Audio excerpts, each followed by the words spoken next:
Galo kwebaza emirimu gy'otusizaako engalo olunaku olwaleero ng'ennaku z'omwezi 12 omwezi gwa musanvu omwaka 2021 era nga kadde ka selekiti ey'enjawulo amanya Maria Dano okubeera nga nkutuusaako eyo olwaleero naye nga sinaba kugikuwa mu bujjuvu katusooke tulabe emitwe emikulu n'oluvannyuma tukomewo ate nga kuwe mu bujjuvu.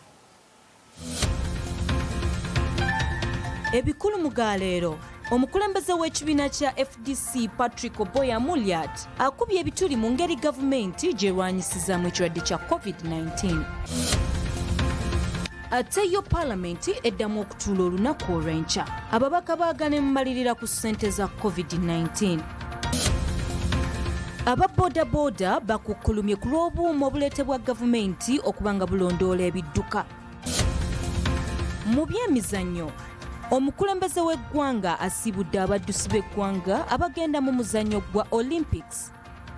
Ago n'amalala ge tukuleetedde mu select ey'enjawulo.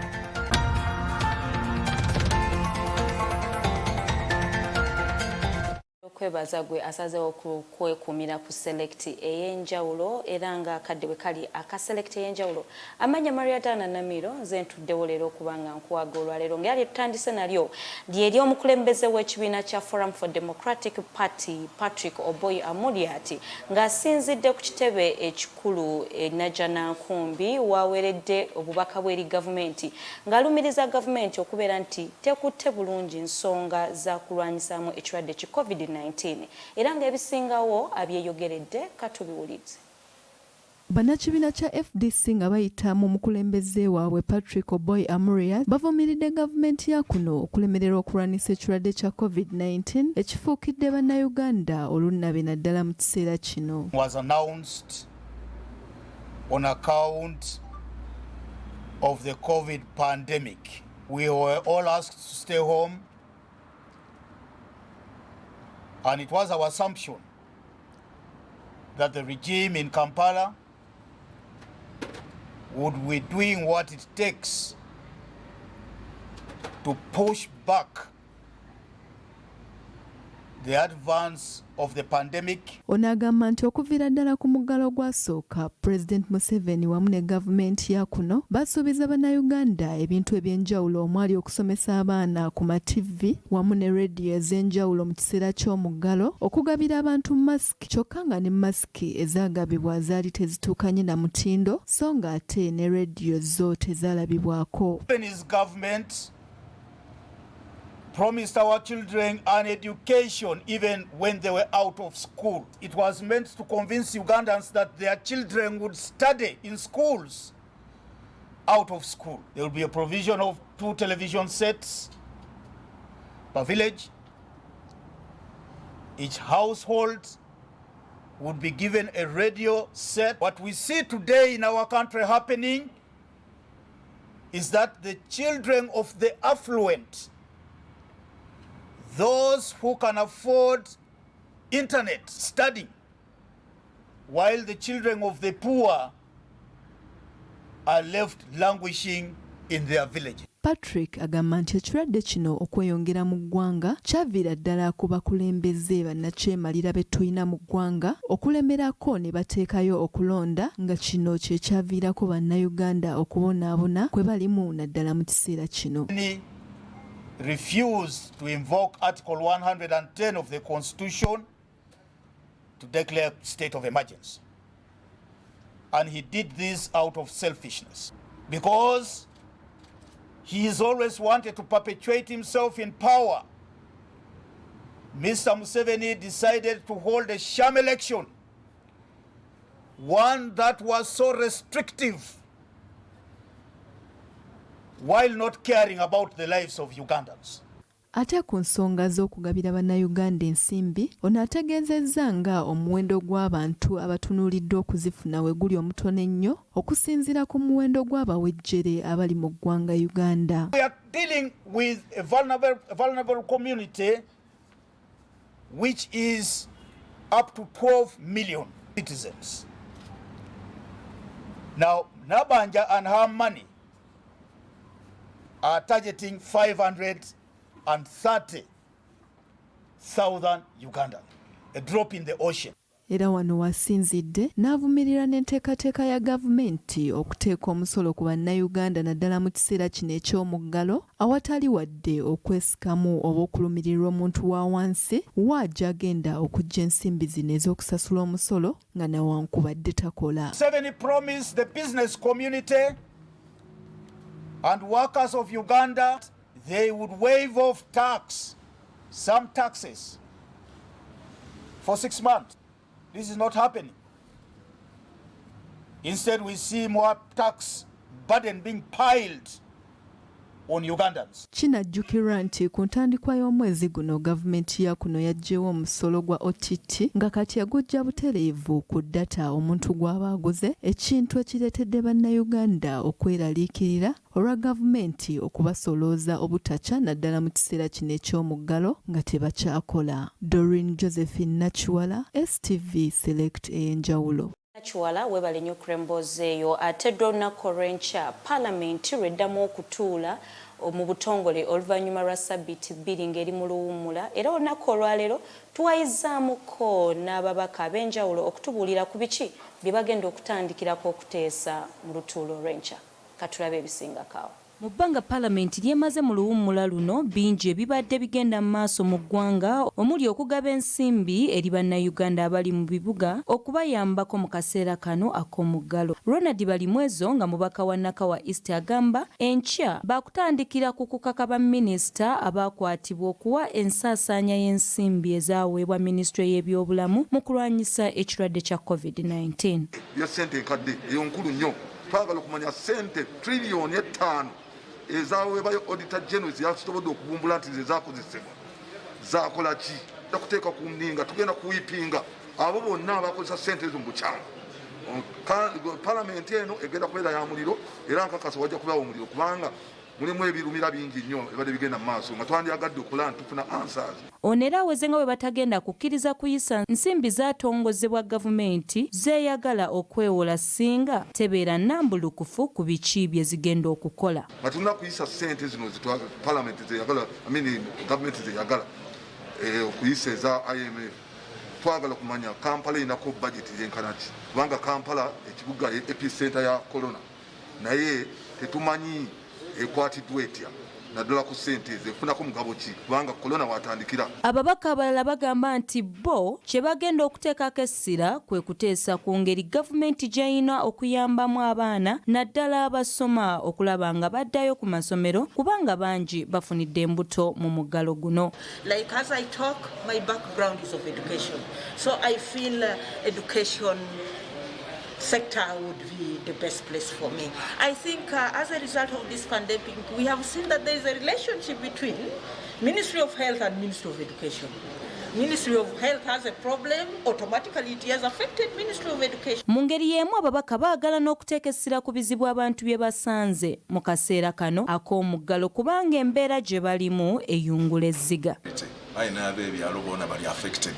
So ng'abantu batusuubiramu parliament weeramu ng'ababaka otukiikirira ebyo ebyalo boona batusuubiramu okuba nga n'ebintu bye twogeramu kuba abantu baife omuntu wange abaire ava ebutagaya enamagera inga obukulu ennyo nti Uganda batugamba nti kye twandibadde tusaaka amaanyi kwe kuleba esente ezigabibwa si nkulu naye kuteeka maanyi mu bujjanjabi abantu bo baddeyo beenoonyeze bamanyira embeera embi bano tebajja bagondeza mbi. Wabula ekyebuuzibwa bano banaafuna omukisa okuyisaawo bye baagala kubanga ebigenda okuteesebwako kwe kulaba butya ababaka bwe bagenda okutuuzibwa ku bukiiko obwabaweebwa abakulembeze b'ebibiina byabwe. Emboozi eno ekusakiddwa Sarah Nakandikura, STV Select Ey'enjawulo. Ndiwe bale nnyo kuremboozi eyo ate bwe tudda kubiri emukono bo aba bodaboda mu kibuga mukono mu town council y'Enkokonjeru baagala gavumenti eyimirize ekyokuleeta obuuma obulondoola ebidduka nga bagamba nti kino si kye kigenda okukendeeza obumenyi bw'amateeka. Katubeewulirireko mu bigambo byabwe. Omuzaana Teopista Naabakoza nga ye kansala omukyala akiikirira Nkokonjeru Town Council n'eggombolola ya Ngogwe ku lukiiko lwa disitulikiti e Buyikwe avuddeyo n'addukirira abantu ab'enjawulo n'ebintu omuli sukaali, sabbuuni n'obusawo bw'obuwunga obuwerako nga kaweefube w'okubakwasizaako kubanga bano enteekateeka ya maama Nabbanja yabaleka bweru ey'emitwalo 10. ono ayaniriziddwa ssentebe w'abagoba ba takisi era musajja wa Kabaka Dan Kalyesuubula nga ku lw'abanne ategeezezza nga we bali mu mbeera embi ennyo nga tebalina kyakulya n'asaba gavumenti ekendeze ku muggalo guno. Boda embeera gye balimu si nnungi. Abasirikale balina we bayita ate balikomye ne basussaawo. Twali tusaba eddoboozi lyaffe olitwale nti bwe baba batuleka ate ne gavumenti etukkirize etuweeyo waakiri omuntu omu ku booda abeere ng'asobola okugira ki okubeera ng'amutwala. Naye embeera gye tuli mu nfu era gy'obulaba abamu batuse n'okwekyawa. Bw'abadde ayogerako eri ababoodaboda abamuloopedde ku nsonga ezisinga okubanyiga nga bafunye n'okutya olwa gavumenti egenda okubawaliriza okuteeka obuuma obulumika entambula zaabwe ng'ate bwa bbeeyi ya waggulu. Ono n'abakoza abagumiza era naye n'akoowola gavumenti okugira ng'egumiikiriza kubanga abamu ku bavubuka baludde nga tebakola. Essaawa eno wa takisi atudde takola. Tosobola kumugamba nti okuzza emmotoka ku luguudo olina okukwata emitwalo 45 ogula akuuma abadde atudde atakola agenda kuzijjawa. Kyenvudde nkubiriza gavumenti nga ngisaba nti akakuuma tetuganye bateekawo okutaasa abantu obutemu naye bakongeremu mu mwaka ogujja abantu bamale okwetereeza. Mu ngeri y'emu abategeezezza nga eddwaliro lyabwe erya gavumenti we lyateekeddwa ku mwanjo mwago agagenda okusuumusibwa live ku mutendera gwa Health Center 2 lidde ku 3 nga n'empeereza ejja kwongerwamu. Ekyo nakyeyama era mbakakasa nti eddwaliro lyaffe tugenda kuliteeka ku Health Center 3 baamala ddoli gazeetinga. Bo ababoodaboda abamu betwogeddeko nabo basiimye kansala waabwe okubalowoozaako naye ne bongera okusaba gavumenti erindeko okuleeta etteeka ly'obuuma obulumika entambula za buli kidduka olw'ensonga nti tebalina nsimbi zibugula.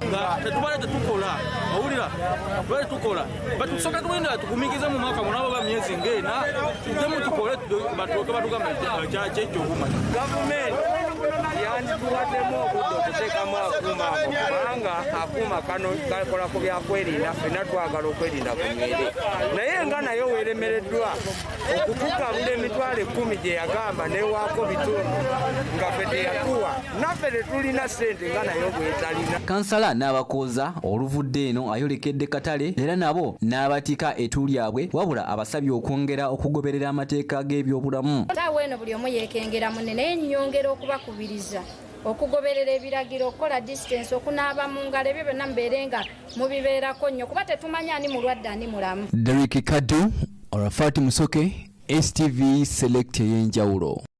Ku mboozi eyo yennyini wetujje ekibuuzo kyaffe ekigamba nti olowooza enteekateeka ya gavumenti okuteeka obuuma obulondoola ebidduka kinaakendeeza ku bumenyi bw'amateeka.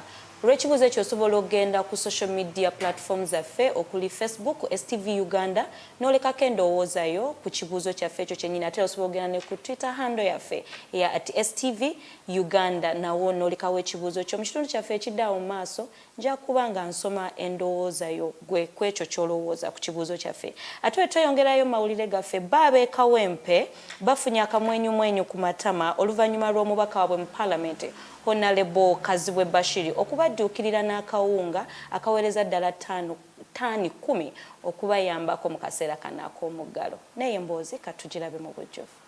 Essanyu libuganya abatuuze b'omu Kawempe amakya ga leero oluvannyuma lw'omubaka waabwe mu Parliament Honorable KAZIBWE BASHIR okubabunya emmere ebalibwamu ttaani z'obuwunga 10 ezisobola okubayambako mu kiseera ky'omuggalo. KAZIBWE atalazze ebitundu bya Kawempe eby'enjawulo ng'agabira abatuuze baayo emmere wabula nga mu kino tasosodde kwani asaanidde kufuna mmere eno nga n'abato baganyuddwa mu nteekateeka eno. Kale. Katrina mkwatwana. Ono naye kamuwe jangu boss. Morris, kano Morris kako. Tunula keri. Simayiringa naawe watayo. Wabaddewo akanyoolagano wakati mu batuuze nga buli omu yeerwanako asobola okufuna eky'omuntamu so ng'ate abamu ku batuuze balabiddwako nga batayiza bannaabwe abamaze okwefunira emmere ne bagibaggyako era nga wano tebasobodde kujjukira mateeka agateekebwawo minisitule y'ebyobulamu wakati mu kulwanisa ensasanya y'ekirwadde kya COVID-19 mu ggwanga.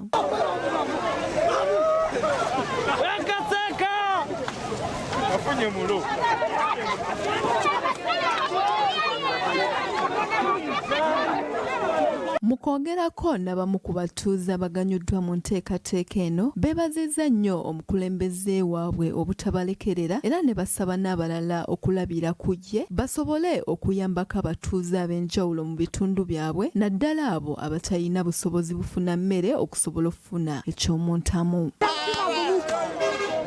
Namwana mutima gumu Kazibwe Bashir mwagala nnyo nnyo yanjagala mpe emmere nga nfa njala naye kati kefunye emmere kyamwongera ekisanja ne bw'alidda nina abaana.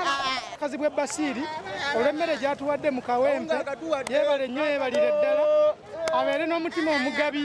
Balaba ku ssente naye azze n'atulwanirira n'atuwa ekyokulya era buli muntu afunye obuwunga mu bujjuvu mu mbeera ennungi nga tewali na kubeeraawo ndi no kusagaasagana ffenna tugenze tumatidde. Abamu ku bo bagamba nti baatendewalirwa dda era tebakyasobola kulinda nteekateeka ya gavumenti ey'okubagabira ensimbi, ekintu ekibawaliriza okusaba buli alina obusobozi okubadduukirira wakati mu kubagabira emmere ey'enjawulo wamu n'okubayambako okusobola okulaba nga babeerawo mu bulamu bwa bulijjo naddala mu kusoomoozebwa kw'ekirwadde kino ekya COVID-19. Muzeeriranga bo mazima ddala naye olowooza Kazibwe Bashir yasobodde otulowoozaako ne tufunayo atiisi omukazi asobola okubeera wano wiiki nga 2 wiiki nga 3 ne bwanywako obuugi kitono naye banaye gavumenti yaffe nfu nnyo.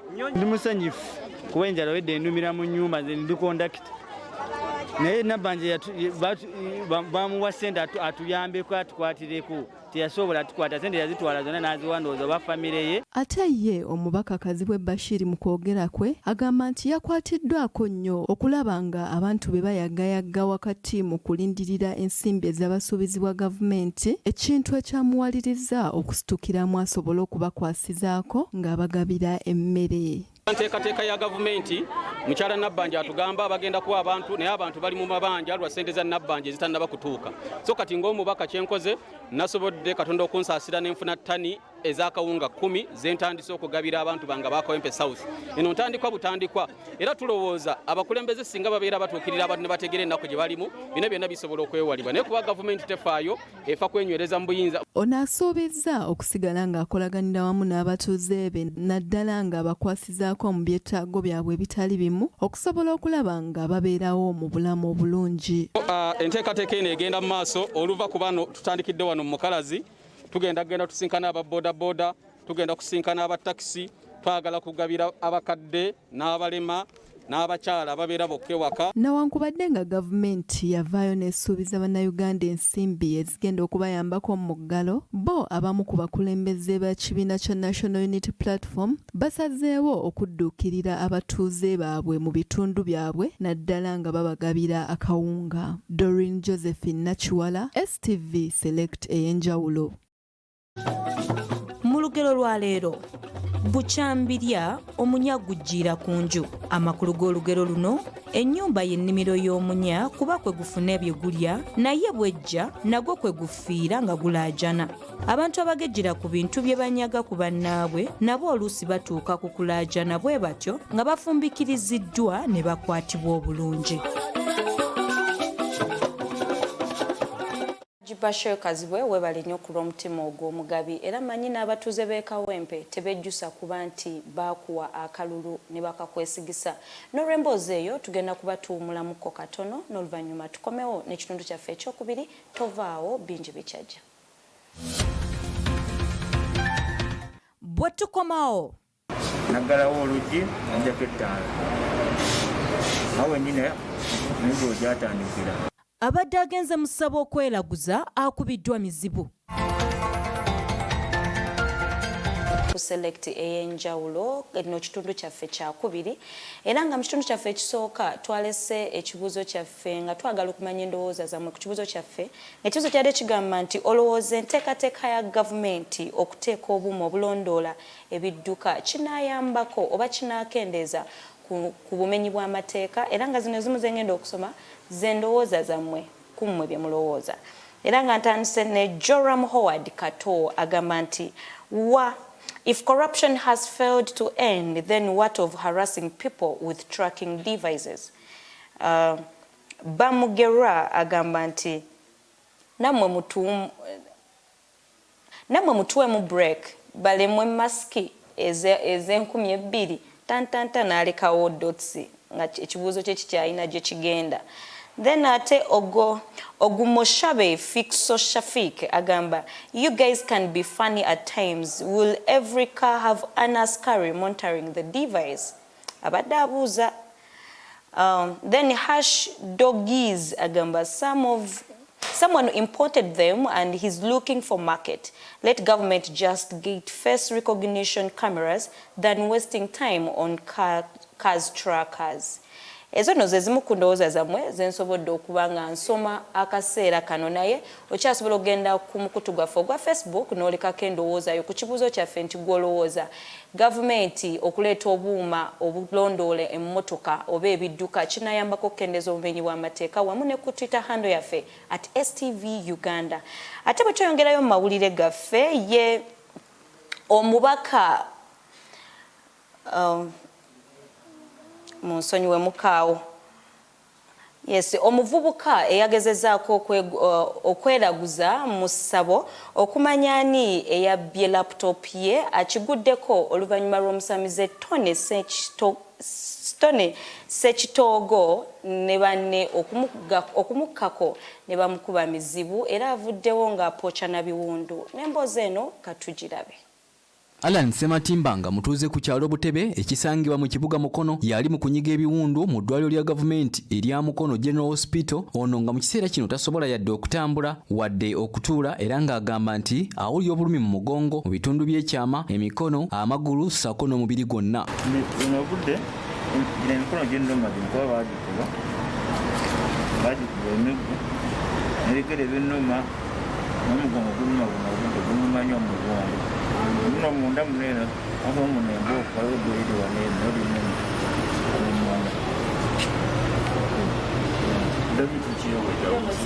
Ono okugenda mu ssawo lya Tony Sentongo agamba nti mukwano gwe William Mukibi yamututteyo oluvannyuma lwa laptop ye okubula n'amutegeeza nga bwe waliwo omusawo w'ekinnansi asobola okubazuulira ekituufu.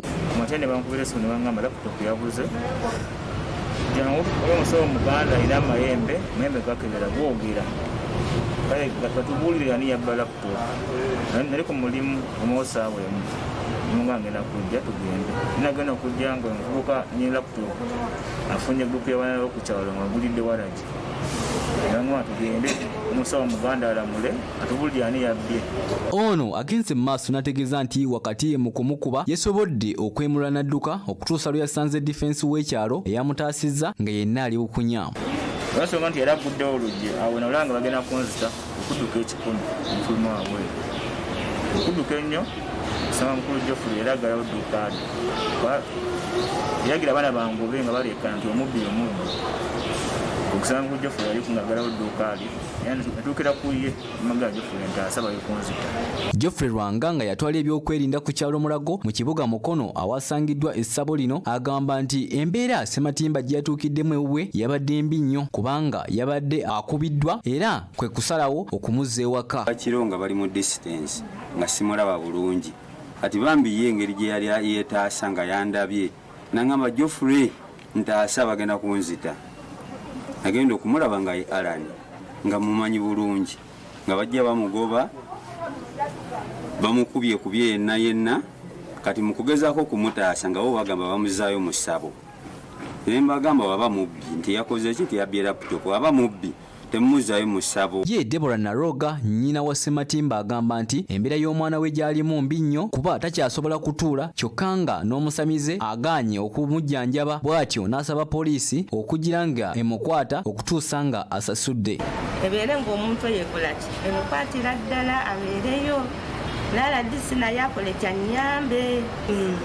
Laptop baagiraba ne bagikwata n'omuntu omulala ate gwe batamanyi. Wabula Katemba alabikidde ku kyalo Mulago omusamize ono we yateeka essabo lye mu kazigo n'ateekako n'eyibaati era nga ab'oluganda lwe bakuza olutalo ku bannamawulire ssaako n'abakulembeze ababadde bagenze okumanya ensonga zino. Abawo omuntu gwe sitasuubirawo nina okujja ne mmanya oli waawa tontunuzamu nabo kamera wo bwa kisimu bwe toli wo tontunuza namu wandize n'omuntu oba defense William Kato omu ku booluganda lwa Ssentongo agamba nti omutuuze waabwe bamukwatidde bwereere kubanga Ssematimba tebaamukubidde waabwe. Ojjange talina musango omuntu bwe bajja ne bakola kino ne beebuuza ku kojja nga baagala kumanya nsonga ki ani yatwala laptop. Mu kiseera kino Ssentongo akomebwa ku poliisi emukono ng'okunoonyereza bwe kugenda mu maaso. Derek Kaddu, Arafat Musoke, STV Select Ey'enjawulo. Kwebale nnyo okulembooza eyo ate bwe tweyongerayo bo abayimbi abeegattira mu kibiina kya Buyikwe Musician and Artists Forum bakedde kutuuza lukuŋŋaana lwa bannamawulire wali ku Rovia Hotel mu kibuga Lugazi okulaga obutali bumativu eri gavumenti olw'ensimbi ezibaweebwa ng'abayimbi naye ne zikoma ku abo bokka ab'omu Kampala. Tenywa David Kalogoyi ne Arafat Musoke be balina emboozi eno katugirabe mu bujjuvu. Bano balajanidde abakulembeze baabwe naddala Minisita Diana Mutasingwa okuvaayo okubayamba waakiri abatuuse wa Jenusale bamuloopera ensonga zaabwe. Kuba omulanga eri gavumenti bayambe abaana b'ebuyikwe bayambe bannabitone b'ebuyikwe maama Diana Mutasingwa abaana bakwetaaga jangu ku ground obayambe kuba kati oli minisita mulamba otutuuse wasali musale tufune ku ssente ezo. Kyokka yeesaba abawandiisi w'ekibiina kino Edwin Nsubuga amanyiddwa nga Prince Eddie agamba ensonga ezisinga okubaluma be bantu abadduukirira abayimbi okubeerako enkomera era nga beewuunya ababajerega naddala abeeno nti ba mu bikajjo ate ne bannabyabufuzi b'omu kitundu nga nabo babeesamba. Lukyerugazibwa okyogerako bagamba bo bali mu bikajjo. Tulina bye twewunya abayimbi bali Kampala yokka gye babazaala. Kafeero yali weebukunja gye yava.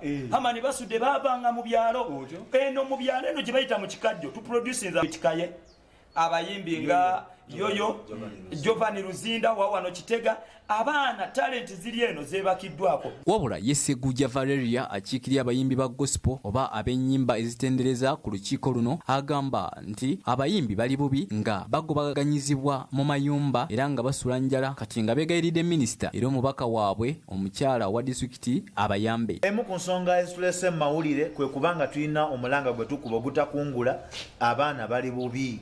Abaana nze ndi kufola mweno ndi presenting abaana abayimba gospel naye abaana bali bubi abaana batutuukiridde mu mayumba babagoba abaana ababoda tebakyakola emigo gibakubwa abaana baagala akawunga so kyetuva tusaba omulanga guli gumu nti mutuyambe. Mama Minister Diana Mutasingwa gwe liiso lyetusigazaawo sofa kubanga gwotuuka ewa president otuuka ewa Salimu Salo otuuka. Kinajjukirwa nti disitulikiti y'e Buyikwe erina constituency 3 okuli ya Lugazi municipality, Njeru municipality ne Buyikwe ey'omu Mamboka oba Buyikwe South omuli town council 3 ya Buyikwe town council n'Enkoko Njeru ne Kiyindi town council. David Tenywa Kalogoyi, Arafat Musoke, STV.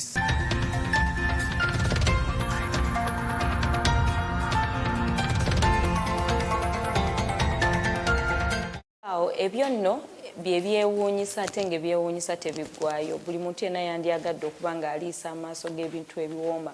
Ekintu kyewuunyisa okuba nti restaurants ziri mu mazzi oba ne Uganda zituuka ddi katulindirire tekinologiya eyo oba ne wano anaaba atuuka. Era ne kulemboozi eyo tugenze mu kaseera kaffe ak'ebyemizannyo era nga neegattiddwako mwannyinange Saikayasin Sekalala. Wewe Mwanyinazi Maria.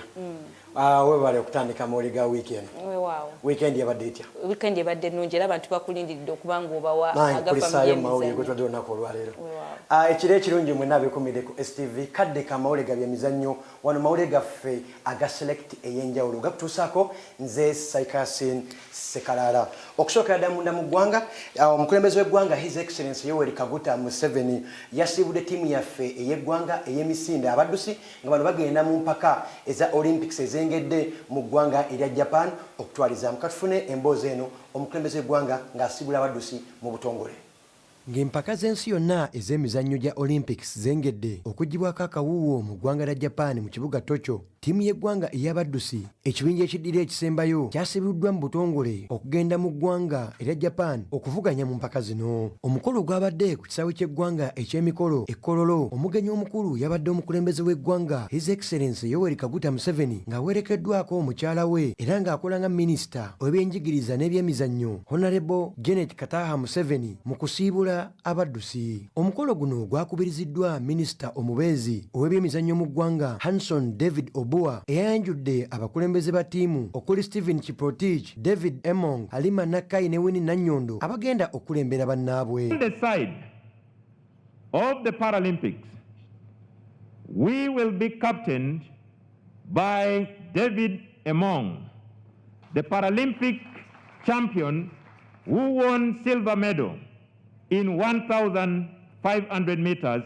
at the 2016 Rio Paralympic Games. Ate ye akulira ebyenjigiriza n'ebyemizannyo mu ggwanga Honorable Janet Kataha Museveni yasibiridde abaddusi entanda ey'empisa n'okutangaaza ebiseera byabwe by'omu maaso era n'okusembeza eddiini empisa okugondera obuwanga bw'Abajapani n'emizannyo okutwaliza awamu. Do not let indiscipline ruin your life. Once again, I will refer you to the inspired words of the Apostle Paul in his first letter to Corinthians chapter 9. Verse 25, where he says, now, in quotes, every athlete who goes into training and competes in the games is disciplined and exercises self-control. Mu kwogera kw'omukulembeze w'eggwanga His Excellency Yoweri Kaguta Museveni yatadde essira ery'amaanyi ku mpisa n'okwolesa omutindo ogw'amaanyi eri abaddusi.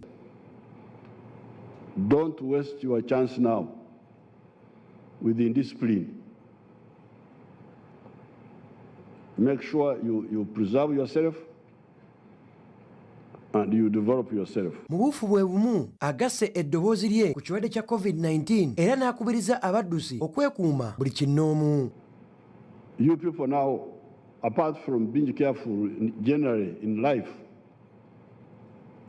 you know, be careful about corona now. Nkomerero y'olunaku omukulembeze asiibudde ttiimu mu butongole ogenda okukiikirira eggwanga n'okuvuganya era akwasizza bakapitaano bendera y'eggwanga n'okwagaliza ttiimu ya Olympics n'eya Paralympics emizannyo emirungi egigenda otandika ku nkomerero y'omwezi guno ogw'omusanvu. Saikayasin Sekalaara, STV Select ebyemizannyo. Mufu bwe bumu nga tugenzeko ebunaayira eggwanga lya Argentina lyawangudde ekikopo kyalyo ekisoose emyaka 27 okuva mu mwaka gwa 1993 empaka zino eza Copa America oluvannyuma lw'okuba abategesi aba Brazil mu zaakamalizo goolo emu ku bwereere katufune emboozi eno Argentina niwangula ekikopo kino ekya Copa America. Emizannyo ag'olunaku olwaleero kambaddize mwannyinaze Maria Diana Namiro omusomi w'olunaku olwaleero abeere ng'awunzika amule gw'olunaku olwaleero. Maria Saika, mpulidde Argentina bagikubye. Yawangudde. Emyaka emeka? 27. Kiba kitegeeza nti mbulamu is never too late. Uganda tulifunako ku kikopo kya World Cup. Owaye naffe twamalako emyaka 34 kuva mu mwaka gwa 78 nga tugenze mu mpaka za AFCON za Africa naye mu mwaka gwa 2017 twafuna essanyu eriwe twasoga empaka ezo after 38 years twaliza. Kiba kitegeeza mu bulamu teri bbanga limala naye kyolubirira osokituka kutwaliza wamu. Nina wane ekibuuzo kye tubadde tubuuza abalabi ba Select Ey'enjawulo. Obuuma gavumenti erina obuuma bweteekateeka okuba ng'efulumya obulondoola ebidduka byonna okugezaako okukendeeza obumenyi bw'amateeka. Gwe nga gwe munnansi olowooza kino kinaakendeeza obumenyi bw'amateeka oba malya ga nsimbi? Kisobola okukendeeza obumenyi bw'amateeka naye nange osogamba era malya ga nsimbi kuba Uganda eyaffe eno ebintu bingi ebigenda mu maaso. Baleetako kawuniemu oyo n'agenda ne baleetamu seat belts ezo nazo nezikwata akati nezigenda ne bayita helmet nezigenda. So nsubira tulina ebintu bingi nnyo kansubire ng'eggwanga kinaayamba n'olwokuba nti buli muntu afuna kadde kuyisaawo kake buli kimu kijja kino kijja twakava mu OTT misolo tuleese kino kiba kiga kijja affectinga nnyo abantu abalina amamoloka ate olwokuba nti obumenyi bw'amateeka bweyongedde ate ng'ebintu bingi biyisiddwa oba gavumenti bitadde mu nkola ate nga tebikola. So nsubira tekijja kulutwalizamu ne kansubire oba bakikoze tekibe malya gansimbi nga tumanyi Uganda yaffe otwaliza wamu.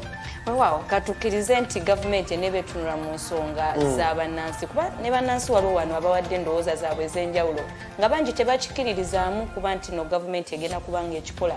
Waliwo n'omu ateeseza n'agamba nti kiyinza okuba waliwo eyaleese bizinensi ye anoonya Abannayuganda baabulwa obwesigwa mu bantu abamu abatutwala oba bayisa ebintu byabwe ate ng'omukulembeze atera okuteekawo amateeka gano gayambe naye bano abantu abali around bayisa ebintu byabwe ne biremesa kiba omuntu owagamba enguzi yesinza okulemesa enkulaakulana n'ebintu ebisinga gavumenti byeteekawo okuyitamu otwaliza wamu. Weewaawo neeyanziza nnyo ku lw'endowooza yo Saika yasindise kalala ate webale nnyo ku lwa ebyemizannyo select ebyemizannyo era ne ku lw'emboozi eyo ne ku lw'endowooza ye njagala okusaba ekintu kimu okyasobola okugenda ku social media platforms zaffe Facebook STV Uganda n'oteekako endowooza yo wamu ne Twitter handle yaffe STV Uganda olekeko endowooza yo ku kiki gavumenti olowooza ekyokuleeta obuuma buno kinaleetawo enjawulo mu kukendeeza obumenyi bw'amateeka. Olunaku olwaleero nze mbaddewo Maria Dana Namiro ne mwannyinaze Saika yasindise kalala okuba nga tukuwa select ey'enjawulo ey'olunaku olwaleero era nga tusinza kusukkako wano naye Katonda atakumira mpeera wa Ibrahimu Isaaka ne Yakobo yaba bankumira bawe ekiro ekirungi kuddako Ibaz ne Happy Angel.